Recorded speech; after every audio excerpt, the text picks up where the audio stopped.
reka ndaramutse inshuti namwe bakunzi ba Radio Peace FM ijwi ry'ugaruka iradio mushobora kuyumva muciye kuri wetatu akaburungu Radio Peace FM akaburungu.com mukayumva ikibiriraho amasaha 28 kuri 28 amakuru y'ikirundi mwumva kuva ku munsi wa mbere kugeza ku munsi wa gatanu ngize ingingo nkuru zigize amakuru y'umunsi.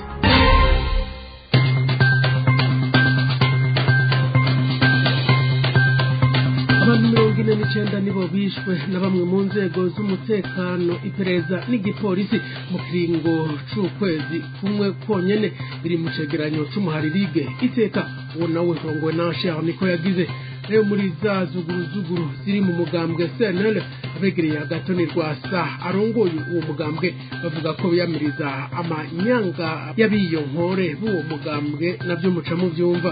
mu ndero hibonekeza agahaze mu bigisha bagera ku 289 baronkejwe akazi mu mwaka uheze aba bagirizwa kubura ubumenyi mu kwigisha abana bagasabirwa gukarisha ubwenge. Amakuru no munsi mukaba mugira muyashikirizwe na George Philibert Karangwa mu binga ivyuma nkaba ndiko ndafashwa na Yves Irakoze kaze mwese nido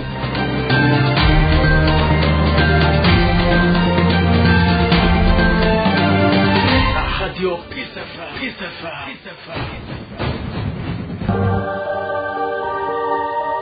yawe ipromusanze ari mbi canke yatsinze amatora yatsinzwe mu matora gacuzo kagira kumbure bibi bisumbiriza ivyo iprona aho rigira nije novuga ko ari bibi bisumbiriza mugabo Frode yatwaye amezi 3 nonga gatoye yatwaye amezi 3 ubutegetsi bwa gisirikare burayitembagaza ndafise itangazo amezi nari ndavuga ati kuvubu zambo ntari guciriye warumva rero bivuga nakure turahaza ubonde kazenga heze nakwitoke warumva rero ngo mvuge basi bandana aho gwe nti usanga kabivuga sinari ndaguhaye jambo sije ndanaritanga ngaha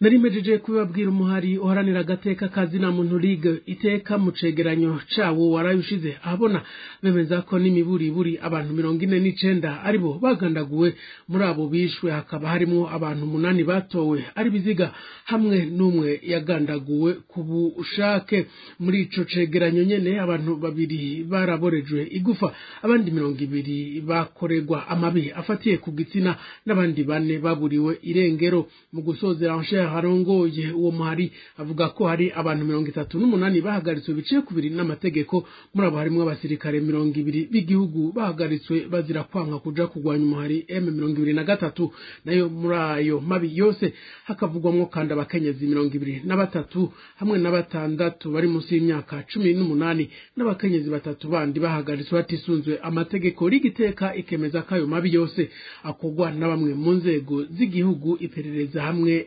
polisi.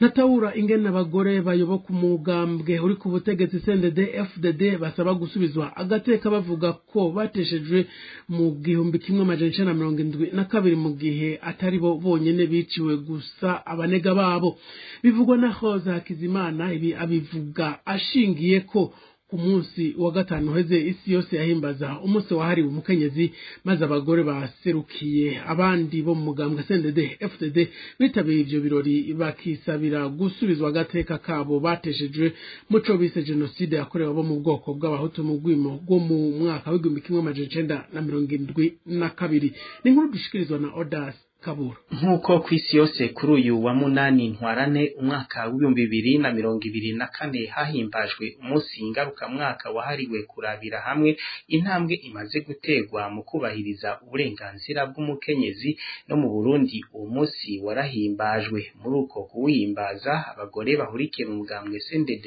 FDD basabye ko bosubizwa agateka bambuwe n'ubwicanyi bwo mu mwaka wa 1972 bavuga ko bagize bagizwe abapfakazi n'ubwo bwimo bo bita ko ari jenoside yakorewe abahutu. Ku bwa Roza Hakizimana akaba adatahura imvugo yabo bakenyerera rugamba kuko ubwo bwicanyi atari bo babukorewe gusa, bwabanje gukorerwa abatutsi mu ntara zitandukanye z'u Burundi, harimo n'abasoda b'abatutsi bashika ku 150 bagandaguriwe mu ikambi imwe ya gisirikare i Bujumbura ahazwi ku izina rya Bazi. Roza Hakizimana akabona ko abo bakenyezi bari bakwiye gusabira agateka abarundi bose babuza babo kuva mbere y'umwaka w'igihumbi kimwe amajana 1972 na nyuma yaho. Abatutsi nibo babanje kwicwa kandi bicanwa n'imiryango yabo yose, abagore, abagabo, abakecuru, abana b'abatutsi nibo babanje kwicwa kandi baricwa bimwe batari ibintu binyegejwe, kandi ntihabaye aho honyene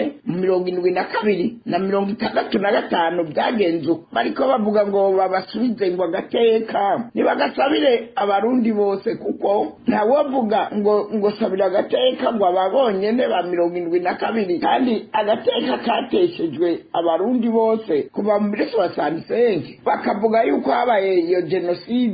jenoside nayo nibaba batagiye ngo baheze bayemeze. Sinzi uwo muperezida ko yashobora kubyemeza, ntiyabyemeza naho akabyemeza hatabaye ankete yabo muri ONU babanje kubyerekana, aho nawe biraheza bikamusubirako, kuko no mu 1993 habaye ankete ya ONU ikabyemeza na raporo ya ONU ihari, ntibarigera babyemeza ngo bivugirwe hejuru, kandi byabwirizwa kuvugwa kuko ONU yararungitse abo muri Conseil de Sécurité baraza baragira ankete barabyemeza. Mu Burundi rero ko umuperezida yokwemeza ngo iki niki bitabanje guca muri iyo Conseil de Sécurité, nibaza ko aho bariko barihenda. Roza Hakizimana akabandanya avuga ko ibisabwa perezida w'u Burundi Evariste Ndayishimiye ko yokwemeza ko ubwicanyi bwo mu mwaka w'igihumbi kimwe amajana 1972 ari jenoside yakorewe abahutu ari ibidashoboka kuko ataburenganzira abifitiye. Ico ari gikorwa c'ishiramwe mpuzamakungu ONU, ahandi ho umukuru w'igihugu c'u Burundi Evariste Ndayishimiye abikoze ngo vyoba bisa no kwita mu ruzi. Odasi Kaburo urakenuye imyaka 167 yararumanye kuwandwi ntwarante abakenyezi bagira ku 129 bagandaguwe bunyamaswa n'abakoresha babo, ariho havuye ko uwo munsi wabo mpuzamakungu wahariwe agateka k'abakenyezi n'abigeme ubaharirwa. Mu Burundi rero ngo nubwo hari amategeko abaha agateka nikibuza ko bama bahohotewe nk'uko byibonekeza mu ntara zitandukanye z'igihugu, basaba leta guhagurukira agateka kabo. Byinshi kuri inkuru tubibwirwa na Aruda Mike. Kuwa munani ntwarante umwaka w'1957 abakenyezi bagera ku 129 baragandaguwe bunyamaswa n'abakoresha babo inyuma y'imyigaragambyo bari bateguye kugira ngo basabe ko agashahara kabo ko kongerezwa, eka mbere n'amasaha bakora ku munsi ko yogabanywa kuko batafatwa cyo kimwe n'abagabo bakorana mu ihinguriro ry'impuzu rimwe. Mu mwaka w'igihumbi kimwe n'amajana 1977 uwo munsi mpuzamakungu wahariwe agateka k'abakenyezi uraheza uremezwa ku mugaragaro n'ishyirahamwe mpuzamakungu ONU nk'uko byari byasabwe n'ihuriro mpuzamakungu ry'abakenyezi b'abasosiyaliste ryabereye i Copenhagen mu gihugu c'Ubudagi mu mwaka w'igihumbi kimwe n'amajana 1910. Aha mu Burundi rero mu mategeko bimeze neza, ariko mu ngiro abakenyezi baracahohoterwa n'impande zose. Uruhande rwa mbere ngo ni leta yoyo yananiwe no kubahiriza agateka k'abakenyezi bama bafungiwe ubusa bakama bahohotewe n'inzego za leta. Urundi ruhande ngo n'abashinga ntahe babo bamwe baheza kubaturubika bagaheza biherera kubaharika leta irorera. Urundi ruhande nubwo bafata ku nguvu niyo bafashwe bagakingirwa ikibaba kubera bari umugambwe uri ku butegetsi. Ivyo byose byashikirijwe n'abakenyezi baganiriye na Radio Peace FM ijwi ryo gwaruka, bari bitavye ibirori vy'uwo munsi mu ntara zitandukanye z'igihugu. Abakenyezi bo mu ntara ya Cibitoke bamenyesheje ko agateka kabo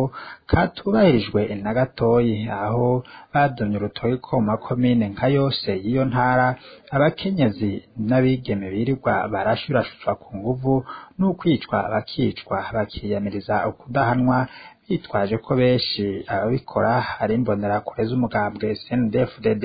Mu ntara ya Kayanza ho bavuga ko abagabo babo bari nko mw'ihiganwa ryo kubaharika, aho umugore asigaye ava nko kw'isoko canke aho yagiye agasanga uwundi yarwinjiye. Basaba abajejwe intwaro kwiga ico kibazo kuko kiri mu bibazo bitera umutekano muke muri iyo ntara ya Kayanza. Abaharanira agateka k'abakenyezi bakaba basaba inzego z'umutekano n'iz'intwaro guhana abakorera ayo mabi abakenyezi batarazi ico bari canke umugambwe baba baturukamwo. Albert Maheke nawe ndagushimire. Mu ndero bamwe mu bigisha 289 baronse akazi mu mwaka uheze ngo bakwiye inyigisho zo kubakarihiriza ubumenyi kuko bamwe muri abo bigisha ibitari byo. Umuyobozi w'indero muri iyo ntara yabishikirije mu nama y'ababuramatari yatunganije mu ndwi iheze yo kurabira hamwe uko amashirahamwe afasha mu vy'iterambere akora muri iyo ntara. Inkuru ziva mu buyobozi bw'indero zivuga ko muri abo harimwo abasubiriye 273 bagiye mu zabukuru. Antoine Sabiyumva avuga ko bamwe mu bigisha bashasha yagendeye yasanze batazi guhadikiriza no kubaka iryungane mu rurimi mvamakungu rw'igifaransa. Amenyesha ko hari uwafatiwe ingingo yo kutabandanya yigisha. Uwajejwe indero mu ntara abona ko atamashira hamwe ariko arafasha mu gisata c'indero. Asaba ko hoboneka abafasha mu kubakarihiriza ubumenyi kugira ngo abo bigisha bikunde bakore akazi banatanga indero ifise akanovera. Bamwe mu bari muri iyo nama bibaza ko kuronka akazi batevye cane ari byo bituma abo bigisha bibagira ivyo bize. Babona ko intara yose idafise amashirahamwe afasha mu iterambere bageranije no mu zindi ntara. Basaba leta ko yo kwama igabanganya ku rugero rungana abo bafasha mu iterambere.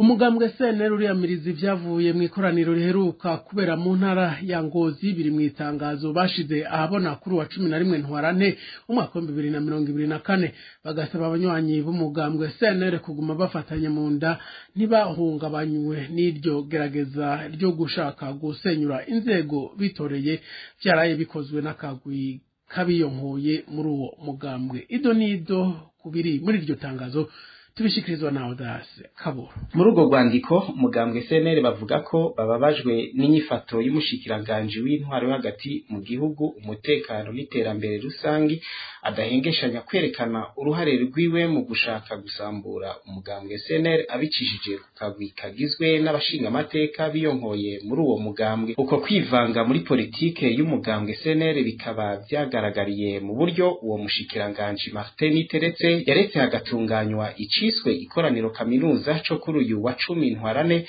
umwaka wa 2024 cyakozwe hahonyanzwe itegeko nimero 80 riri mu ibwirizwa shingiro ry'u Burundi hamwe n'itegeko nimero 53 mu ngingo yaryo ritegekanya uko amakoraniro atunganywa, aho mu itegeko nimero 53 mu ngingo yaryo ya 50 rigenga itunganywa ry'amakoraniro atumwa ko n'umukuru w'umugambwe bihawe umugisha nabo basangiye kurongora umugambwe. Muri iki gihe Agatorwasa niwe arongoye umugambwe CNL hakurikijwe amategeko, nawe wenyene arekuriwe gutuma ko ikoraniro kaminuza bakabazwa n'ingene umushikiranganje w'intwaro yo hagati mu gihugu, umutekano n'iterambere rusangi yirengagije ubusabe bw'umushinga amateka Agatorwasa, aho yasaba kwemererwa gutunganya ikoraniro kaminuza ryari ritegekanijwe kuba kuri uyu wa 2 Ntwarante umwaka wa 2024. Bakibutsa Martin Teretse ko akwiye kubahiriza ingingo zafashwe n'abanyamugambwe harimo n'ingingo zo kuri uyu wa 28 Ruheshi umwaka wa 2023 zahagarika burundu Makurata ntaco bakimvuna nabo bari kumwe mu banywanyi b'umugambwe CNL. Muri urwo rwandiko bakaba batumva ingene abantu baciwe mu mugambwe bahabwa uburenganzira n'abajejwe intwaro bafatanije nabo mu nzego z'umutekano babareka bagatunganya ikoraniro ryitiriwe umugambwe CNL kandi batawuba babarizwamo bagasaba umukuru w'igihugu c'u Burundi Evariste Ndayishimiye gutegeka Martin Teretse ntahe agaciro ibyavuye muri iyo kinamico yiswe ikoraniro kaminuza bagasaba kandi ihuriro ry'abanyepolitike mu Burundi guharanira iyubahirizwa ry'amategeko y'igihugu n'ayagenga imigambwe bagatera akamo amakungu n'abakuru b'amashengero akorera mu Burundi ukurikiranira vya hafi ibiriko birabera mu Burundi kugira babogore demokrasi mu Burundi ntigende akagirire mu gusozera urwo rwandiko umugambwe CNL basabye abanywanyi b'umugambwe CNL hamwe n'inyahamugayo bose iyo bava bakagera